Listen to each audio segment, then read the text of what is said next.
Hai semua, selamat datang di channel Baca Saham. Pada video ini, kita akan bahas satu topik dengan judul Saham blue chip terbaik untuk nabung saham, harga saham dan laba naik terus. Dividen 2 kali setahun dan harga naik 135%. Untuk itu, simak video ini sampai habis ya, agar mendapat pemahaman yang utuh. Saat ini, Mimin mau bahas satu saham blue chip yang terbaik di Indonesia. Kinerja keuangan terus naik setiap tahun dengan laba yang mencapai 18 triliun. Banyak orang yang mengidolakan saham ini karena harganya stabil dan rutin bagi passive income. Dari sisi dividen, perusahaan rutin bagi dividen 2 kali setahun, dan hal ini sudah berlangsung selama bertahun-tahun.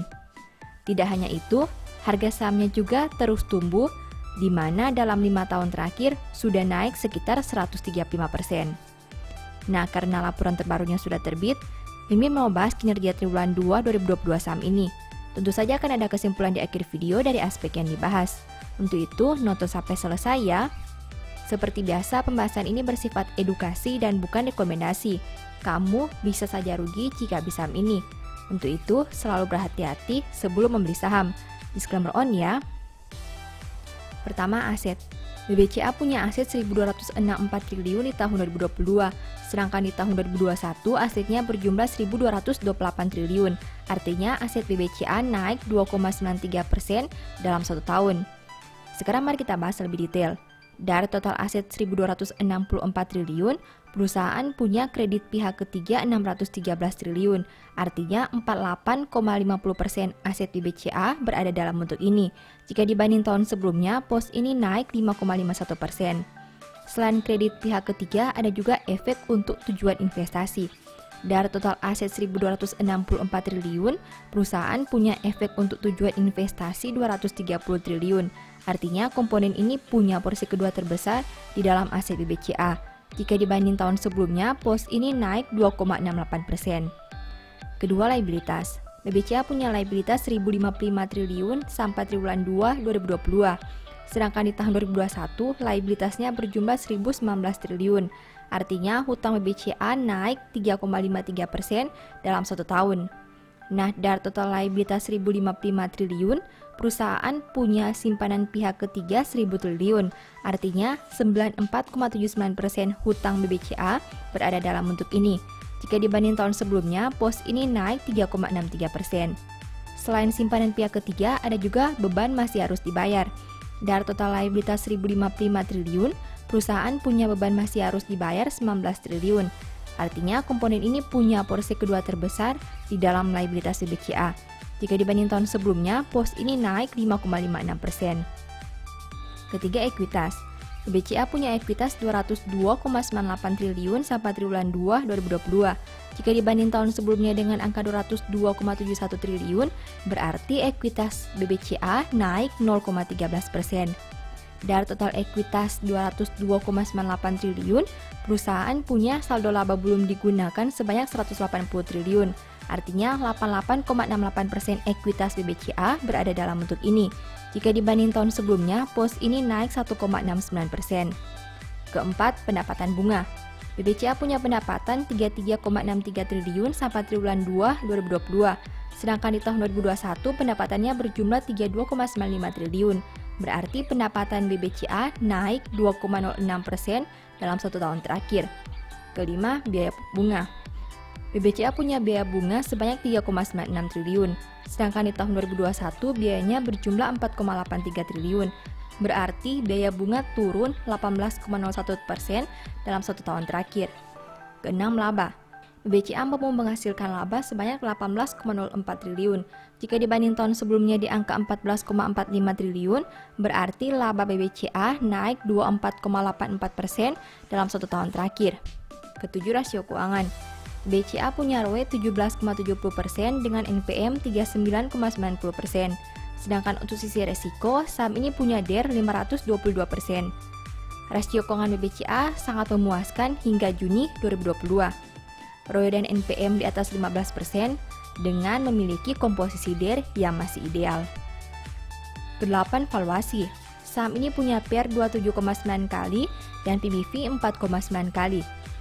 Saham BCA punya valuasi premium di mana PER dan PBV berada di atas rata-rata. Hal itu karena saham BCA terus mengalami peningkatan harga yang konsisten dari tahun ke tahun. Tidak heran jika saham ini menjadi raja market cap terbesar di Indonesia. Setelah melihat pembahasan tadi, ini kesimpulannya. 1. Kenaikan total aset berasal dari penyaluran kredit pihak ketiga. 2. Liabilitas naik karena simpanan nasabah yang bertambah. 3. Pertumbuhan ekuitas disebabkan oleh saldo laba yang meningkat. 4. Pendapatan hanya 0,68 triliun, tapi kenapa laba bisa naik 3,95 triliun? Hal itu karena beban bunga dan penyisihan yang berkurang signifikan. 5. Rasio keuangan sangat baik. 6. Valuasi sudah tinggi, baik dari PER dan PBV. Demikian analisa singkat saham BBCA berdasarkan laporan keuangan triwulan 2 2022. Selalu ingat bahwa pembahasan ini hanya dari sudut pandang pribadi. Tidak ada jaminan pasti profit, dan mungkin saja kamu bisa rugi jika beli saham ini.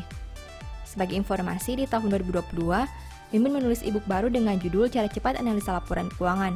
Ebook ini ditulis karena Mimin lihat banyak pemula yang masih bingung dengan cara menganalisa laporan keuangan. Kalaupun bisa analisa, biasanya menghabiskan banyak waktu karena harus membaca laporan keuangan yang sangat tebal. Dengan terbitnya ebook ini, diharapkan kamu bisa menganalisa laporan keuangan secara mandiri dan tentunya tidak membuang banyak waktu. Banyak tips dan trik yang bisa digunakan sehingga kamu tidak perlu membaca angka satu persatu.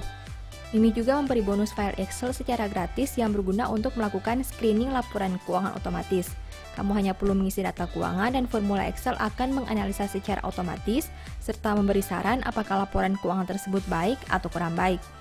Apabila tertarik untuk membeli ebook ini, silakan chat WA ke nomor yang tercantum ya.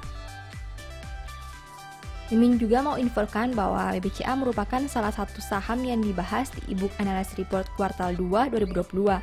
Apabila kamu ingin tahu informasi lebih detail tentang saham ini, dari bedah laporan keuangan hingga harga beli dan jualnya, mungkin ebook ini bisa membantu. Untuk info pembelian, silakan WA ke nomor yang tercantum ya.